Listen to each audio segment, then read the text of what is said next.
Mesma coisa lá do Expressão: ah, minha amiga de trabalho é bipolar. Ou ainda, hoje o meu TDAH está atacado. Ou então, conheci a Maria que diz que tem borderline. Mas você sabe o que significa realmente essas palavras? Você sabe o que é um transtorno mental? Conversaremos agora com o Dr. Napoleão Neto, que é psiquiatra, a respeito desse assunto. Hoje os dados são alarmantes. Fala-se que quase 1 bilhão de pessoas vivem com transtorno mental. Isso é um número gritante, por isso é necessário trazer informações claras para que possamos discernir exatamente o que é isso e conduzir com muita responsabilidade e, claro, autocuidado, se priorizando e levando o assunto muito a sério. Bom dia, doutor, tudo bem? Bom dia. É um prazer recebê-lo. Agradeço aqui o convite, é uma honra estar aqui participando do programa. Então, vamos começar aqui essa conversa, né? Doutor Napoleão Neto, às vezes no dia a dia a gente tem inserido expressões como essa. A minha amiga é bipolar, enfim, hoje o TDAH está atacado, mas isso é um exemplo de transtorno mental. Afinal de contas, o que é um transtorno mental? Bom, o transtorno mental nós classificamos como uma alteração, né, no funcionamento cerebral, ou no comportamento, ou nas emoções, em que identificamos que aquilo ali não deveria estar acontecendo, né, de forma assim bem resumida. Então, quando alguém tem um certo funcionamento, as suas emoções, né, todos nós conhecemos alguém muito próximo, seja seu amigo, esposo, pai, mãe, e nós mais ou menos identificamos como é que aquela pessoa funciona, como é que ela reagiria, como é que ela sente. E a partir do momento que isso daí é, digamos, quebrado, né, a pessoa está funcionando de uma forma diferente, a emoção dela está diferente, ela está tendo muitos prejuízos no trabalho, na socialização. Então, é a partir daí que começamos a, pelo menos, desconfiar que possa estar existindo um transtorno mental. Doutor, hoje a mudança de estilo de vida, a correria, ela tem trago consequências no funcionamento da mente humana. Isso já é notório, inclusive nas crianças. Nós temos uma população infantil usando medicamento psiquiátrico muito grande, inclusive isso é um dado alarmante. O que é que pode ser feito com relação ao dia a dia? Transtornos mentais são hereditários? Eu posso desenvolvê-los? Eu já trago comigo uma tendência? Quais são os transtornos hoje que estão aí em evidência, acontecendo mais com as pessoas? Esse é um dos maiores desafios porque aparentemente não é só uma condição genética, é uma série de coisas e é muito difícil diferenciar cada um. O que nós sabemos é que provavelmente tem esse tal pouquinho de tudo. A genética influencia bastante, em alguns transtornos mais, em outros menos. E tem uma questão muito importante que é a questão social, né? Por exemplo, nós vivemos uma vida aqui do brasileiro que é de muito estresse, muitos desafios, as condições financeiras, condições sociais, isso com certeza influencia muito, né? Quanto mais estresse, sob estresse eu estou vivendo, ou a minha família vive, maior o risco de eu desenvolver um transtorno mental. E como os transtornos mentais, eles podem influenciar nos relacionamentos interpessoais? Porque normalmente essa pessoa que traz um transtorno mental, ela tem uma vida social, ela tem o trabalho, ela tem a família e de repente está sendo aí prejudicado. Como que acontece dentro dessas diversas situações onde o indivíduo está inserido? Bom, geralmente é bem visível quando uma pessoa ela começa a apresentar um aparente transtorno mental, a família como um todo ela costuma adoecer, né? Porque todo mundo sofre junto. Você vê que aquela pessoa, alguma coisa parece estar de errado com ela. Então, se não ficarmos muito espertos, se não dermos o devido cuidado, a tendência desse transtorno é ir piorando e não melhorando, né? Dar as costas para isso, achar que tudo vai se resolver sozinho, sem muita ajuda, dizer que isso aí é uma frescura, já passa, não costuma ajudar, a gente vê muito mais o contrário. E aí quanto mais isso se desenrola, pode ficar mais difícil ter essa abordagem. Então isso atrapalha muito porque tem pessoas que perdem o seu trabalho, inclusive é uma das grandes causas de incapacidade, de afastamento, isso também gerando toda uma sobrecarga na nossa previdência. Isso acaba casamentos, isso afasta família, isso afasta amigos, as pessoas às vezes inclusive chegam às vezes a pensar em coisas piores como tirar a própria vida, porque isso não foi muito bem tratado. Então isso tem um impacto gigantesco na nossa sociedade. Hoje, qual é o transtorno mental que tem maior incidência? Bom, aparentemente também, eu sempre uso o termo aparentemente, porque às vezes é um pouco difícil estudar isso, ou determinar. Mas os transtornos ansiosos, a ansiedade, parece sim ser o principal transtorno mental hoje em dia, porque é o mais diretamente relacionado com as questões mesmo sociais de estresse que a gente vive, né? Não é uma coisa, é uma coisa um pouco mais separada ali da hereditariedade, da parte mais biológica. É importante falar que a ansiedade é algo inerente às pessoas, e iremos sentir em vários momentos da vida. Mas quando isso te impede de exercer uma vida, de ter as suas vivências, passa a ser um problema e isso pode ser um transtorno, não é isso, doutor? Para você que está chegando agora no nosso programa, nós estamos conversando sobre transtornos mentais com o doutor Napoleão Neto. E as minhas amigas já estão aqui prontas para perguntar, não é isso, Ellen? É isso. Então, uma perguntinha primeiro. Fala aí, amiga. Eu tenho duas perguntas, doutor. Primeira pergunta, recentemente, um ano passado, meu sogro foi diagnosticado com Alzheimer. Eu queria saber se o Alzheimer ele é considerado um transtorno mental. E também, outra pergunta, as compulsões, por exemplo, compulsão alimentar, né, dentre outras, elas também são associadas a transtornos mentais? Sim, inicialmente a questão do Alzheimer, nós classificamos como uma doença neurodegenerativa, um tipo de demência. Então, ela entra sim como um transtorno mental. Lá na parte prática, boa parte desses pacientes acabam procurando mais um neurologista, alguns vão mais para o psiquiatra ou psicogeriatra, mas dentro da própria classificação da OMS, da CID-10, a gente encontra ela dividida tanto nos capítulos lá da neurologia como da psiquiatria. Então, sim, a gente pode sim classificar como um transtorno mental. Informação muito importante, Ellen. Ligado a esse transtorno mental? Sim, a gente tem, nós temos dentro da psiquiatria os transtornos compulsivos, assim como os impulsivos. Então, a parte da compulsão, principalmente, eu acho que a comida, né, por ser também o foco de prazer mais fácil que nós temos no dia a dia, seja através de um aplicativo ou na nossa própria geladeira, na nossa própria despensa. Mas temos aí outros tipos de compulsão, como por jogos, por sexo, compras, mentiras. Então, tudo isso, sim, está englobado dentro da saúde mental. Doutor Napoleão, eu gostaria de perguntar, a gente falou inicialmente agora, né, há pouco, sobre a ansiedade, né, que é algo que acomete aí um grande número da nossa população, infelizmente, e algo muito comum. A gente pode dizer, atribuir um pouco dessa ansiedade às redes sociais, por exemplo. Nós, meninas, trabalhamos com a rede social também, precisamos entregar, precisamos editar, precisamos estar atenta ao que está acontecendo. E isso, eu lembro que, antigamente, quando eu não trabalhava muito com isso, eu era uma pessoa um pouquinho mais calma. E hoje, eu me sinto muito... Eu tenho que produzir, eu tenho que fazer isso, não sei o quê, será que deu certo? Será que ficou bom? E eu tenho sentido um pouco dessa, não diagnosticamente mesmo, fui diagnosticada com ansiedade, não, mas eu sinto sim esse nervosismo, essa ansiedade, digamos assim, porque eu acho que as redes sociais têm me trazido isso. É fato, a gente pode dizer que acentuou mais na população por causa disso? Sem dúvida, existe uma relação muito direta disso. Nós como sociedade, estamos passando aí por uma transformação nos últimos 5, 10, 15 anos, né, completamente diferente a vida do adulto de hoje, a vida do adolescente de hoje, com a de 15 anos atrás. Então, as redes sociais trouxeram aí essa espécie até de dependência que nós temos das telas. A gente não consegue mais ficar desconectado. Né? Alguns brincam que quando o avião pousa, as pessoas parece que ficam desesperadas em puxar o celular, tem que ver como é que está lá. Muitas pessoas, logo ao acordar, já estão pegando o celular.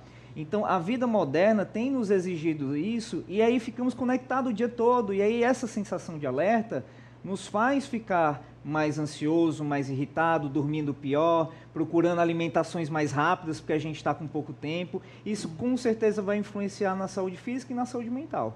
Na verdade, a gente tem visto uma sociedade que tem gerado muitos vícios. Por exemplo, quando se fala de compulsão alimentar, nós temos uma indústria que promove alimentos hiperpalatáveis, que tem exatamente o papel de gerar esse vício na comida. Então, é uma questão muito ampla, é por isso, doutor, que a gente tem muito prazer de conversar com o senhor sobre isso. Ainda falando dos transtornos mentais, como eu posso fazer para prevenir? Por exemplo, você já me falou que existe um fator genético, mas que ele não é necessariamente determinante. Então, independente de fatores genéticos, o que eu posso fazer para ter uma saúde mental positiva? Às vezes isso pode ser um pouco difícil, né? Porque a vida nos faz várias exigências que nós não conseguimos controlar. Né? As dívidas, o salário, a violência do meu bairro, da minha cidade, a política, a doença do meu familiar. Então, uma série de coisas que estão envolvidas que muitas delas a gente não consegue controlar. Mas entendemos que algumas coisas sim, né? As questões dos nossos relacionamentos interpessoais, com a nossa família dentro de casa, com o nosso trabalho, a nossa qualidade de sono, o conseguir se desligar desse celular, das redes sociais que foi programada para nos sugar e nos deixar lá. Isso é bem desafiador. Tentar promover essa questão, os bons relacionamentos, como eu já falei, atividade física, alimentação. E aí entra aquela dificuldade que eu tenho aquele alimento já pronto, que é hiperpalatável, que é muito mais saboroso, mas que tem muita caloria, e aí nessa correria do dia a dia a gente não consegue gastar ela. Então vai somando tanta coisa, é um enorme desafio. Mas tem algumas coisinhas assim que a gente tem como conseguir. É um pouco difícil, mas tem. Mas é importante, você que está aí do outro lado, cuidar, já fala-se que o melhor psiquiatra é a atividade física, podemos falar que é um ponto muito importante fazer uma atividade física, não é isso, doutor? Com certeza, botar o corpo para trabalhar, que quando o corpo trabalha, com certeza ajuda em cima. E acho também que a gente não pode esquecer do sono. Tem que Nós dormir dormimos bem. muito mal. Tem que dormir bem. Tem que deitar na rede, empurrar o pé na parede, dar uma balançadinha e dar aquele sono precioso. É a hora que dá aquela resetada na cabeça, para o outro dia a gente está bem revigorado aí para encarar esses desafios do dia a dia. Doutor, e os tratamentos? Identifiquei que de repente descobri que tem um transtorno mental, vou procurar o psiquiatra. Os tratamentos, como eles acontecem? É medicamentoso? Existem outras saídas? Qual é o papel da medicação dentro de um tratamento de um transtorno mental? Qual é o papel da terapia? Primeiramente, pode ser um pouco difícil, né, dar essa questão de diagnóstico. Então, digamos que meio na dúvida, é melhor procurar ajuda. E ao procurar ajuda, o profissional vai tentar entender o funcionamento normal daquela pessoa, né? Às vezes a gente tem pouco tempo para entender todo aquele funcionamento, então às vezes até um familiar, uma pessoa próxima pode nos ajudar com isso. Então vamos identificar aquela pessoa, ela está no estado de tristeza em que não é compatível com o dia a dia dela ou esses estados ansiosos. E a partir do momento que nós identificamos os diagnósticos, a gente vai tentar entender qual que vai ser o melhor tipo de tratamento. Quando a gente fala qual vai ser o melhor tipo, na verdade não tem como ter 100% de certeza, mas a gente já sabe o que é mais provável de dar certo. E quanto mais leve o caso, menor a chance da medicação ser essencial. Né? Então, em alguns casos, dá para dizer, olha, vamos reforçar as medidas mesmo de vida, algumas questões de hábito, da alimentação, do sono, do trabalho. Em alguns casos a gente fala, olha, só isso daqui não dá, vamos para a terapia, só a terapia talvez também não dê conta. Não vamos deixar a coisa andar não, vamos tentar entrar com a medicação. E é importante a gente às vezes quebrar essa questão do medicamento, porque existe todo um preconceito contra isso, pela aquela ideia, às vezes até de filmes, né, que a pessoa toma um remédio, fica meio zumbi, ou aquela historinha lá, tem um vizinho que tomou um medicamento, nunca mais parou de tomar, ele está um pouco estranho, está diferente. Então, acho muito importante também ter essa conversa com o médico também saber abordar, o profissional saber abordar, para tirar esse preconceito, deixar a pessoa mais tranquila que, se está sendo indicado, é para fazer. Exatamente. Muitas pessoas, inclusive, elas resistem ao medicamento por esse preconceito, por essa fala de que o medicamento deixa assim, deixa assado, mas enfim, é necessário confiar no profissional que você procura. Se você não se sente seguro, busque outro profissional, gere esse relacionamento para que você tenha a sua vida conduzida com qualidade da melhor maneira, não é isso, Raquel? A pergunta que eu ia fazer era justamente com relação a isso. Eu sou cristã, exemplo. Às vezes as pessoas que servem ali a Deus têm um preconceito maior ainda, porque dizem, não, mas pessoa que serve a Deus não tem depressão, não tem ansiedade. A Bíblia diz, não andeis ansiosos por coisa alguma, que não é ansiedade da de hoje, é desde o tempo de Jesus.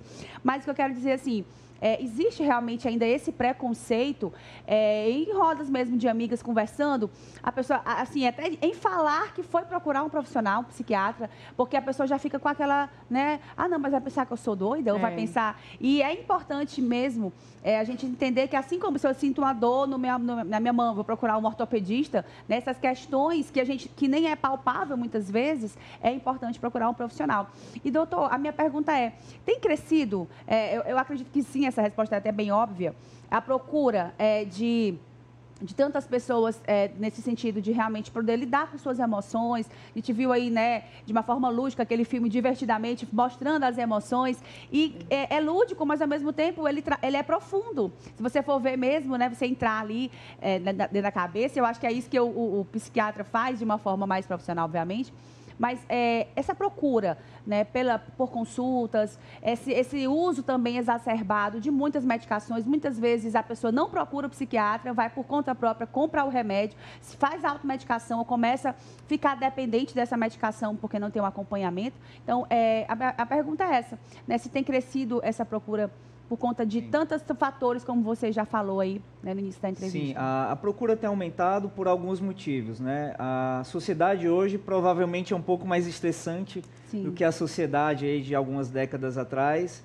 O preconceito tem acabado, isso na verdade é uma coisa boa, né? Isso tem ajudado as pessoas a pensar, não tem nada de estranho procurar ajuda, então a quebra dessa barreira facilita a procura. E a questão da informação, né? Aí já é um ponto positivo das redes sociais. Quanto mais a informação está aí disponível, mais a pessoa pensa, olha só, eu talvez tenha isso, olha só, alguém tem alguma coisa parecida, procurou um profissional e melhorou. Então, a procura ela tem muito a ver com isso daí. Inclusive, nós estamos no Janeiro Branco, né? Que é um mês de conscientização sobre a saúde mental, que também faz parte desse programa da medicina, das sociedades, das autoridades, como uma forma de promoção para tentar quebrar mais ainda essa barreira que ainda é grande. Doutor Napoleão, desculpa, amiga, pode falar. Nossa querida Ellen tem mais uma pergunta, por favor, Ellen. Doutor, ainda falando, né, sobre o tratamento, a gente está falando sobre remédios e tudo. Eu confesso que eu sou uma pessoa, assim, um pouco resistente. Nunca precisei tomar, mas um dia se precisar, claro que vou, né? Mas acho que eu tenho muito essa questão das outras terapias alternativas, né? Eu queria saber a relação mesmo da psiquiatria. Você, como o profissional, se você indica... Na verdade, a pergunta eu me bananei aqui no raciocínio, mas a pergunta por exemplo, essas outras terapias, né, atividades como yoga, outras atividades, musicoterapia, né? A gente sabe que a música trabalha muito bem as questões do cérebro, cognitivas, enfim. A yoga, como essa parte da respiração, de você transcender mentalmente falando, espiritualmente...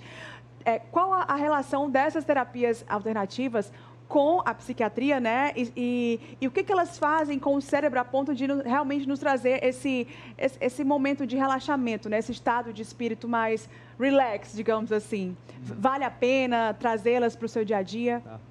Acho bastante válido, claro. Algumas mais, outras menos.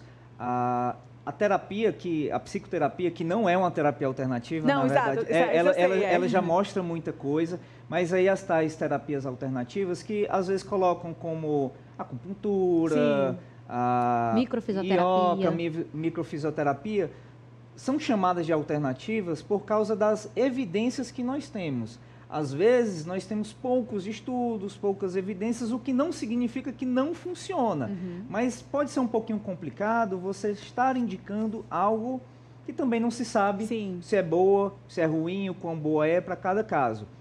É bem claro que na psiquiatria, na saúde mental, medicação raramente é a solução completa. A gente tem que associar isso a alguma mudança.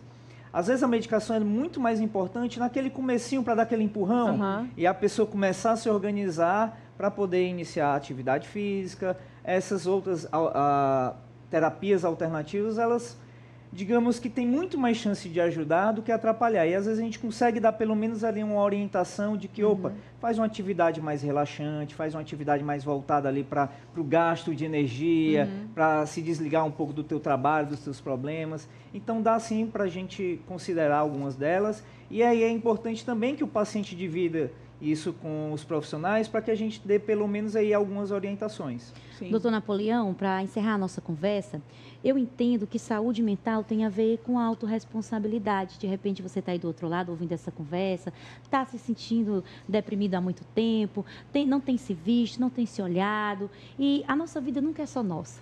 ela é da nossa família, ela é dos nossos filhos, ela é dos nossos amigos. O ser humano é um ser social, ele precisa estar envolvido dentro desse circuito de outras pessoas. E é importante demais procurar um profissional da saúde, se desprender dos conceitos, preconceitos, ir em busca de um bom psiquiatra, de um bom psicólogo, fazer os tratamentos é fundamental.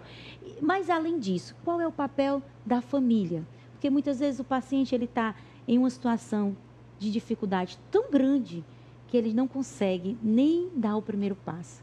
Qual o papel da família?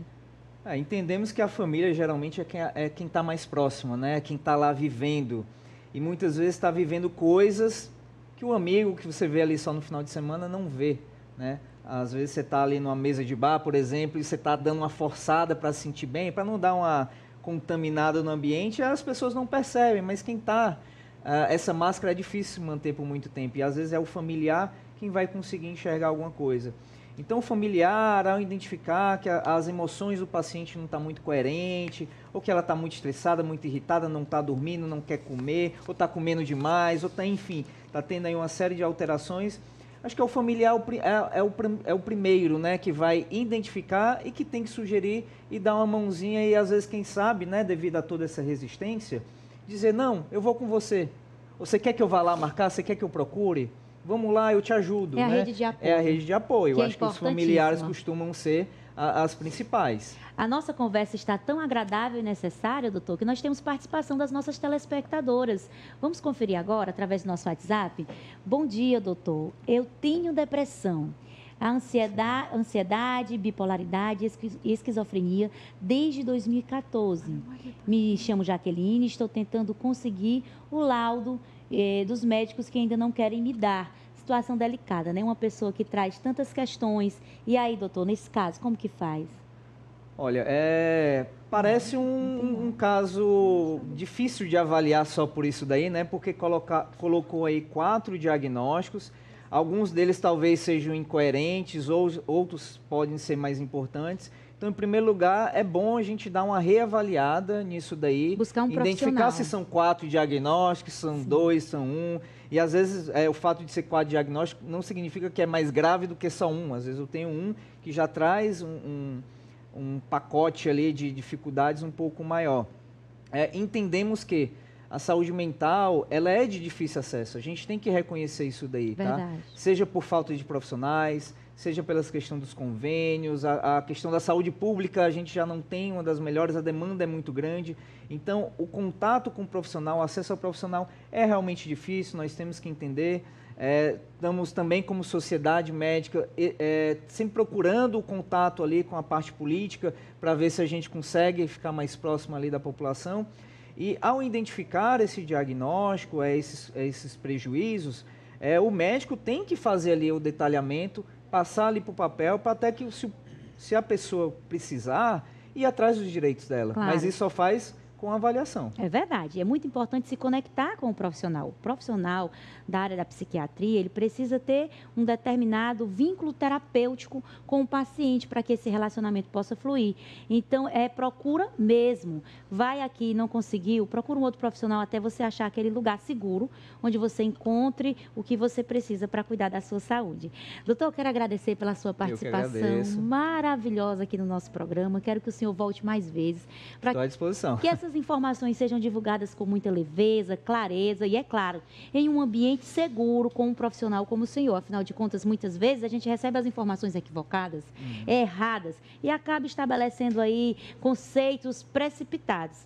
Muito obrigada, doutor, pela sua participação. Eu que agradeço. Obrigado. Agora a gente vai para um rápido intervalo comercial. É só o tempo do doutor me consultar, porque eu já estou querendo tirar uma ficha aqui nesse programa e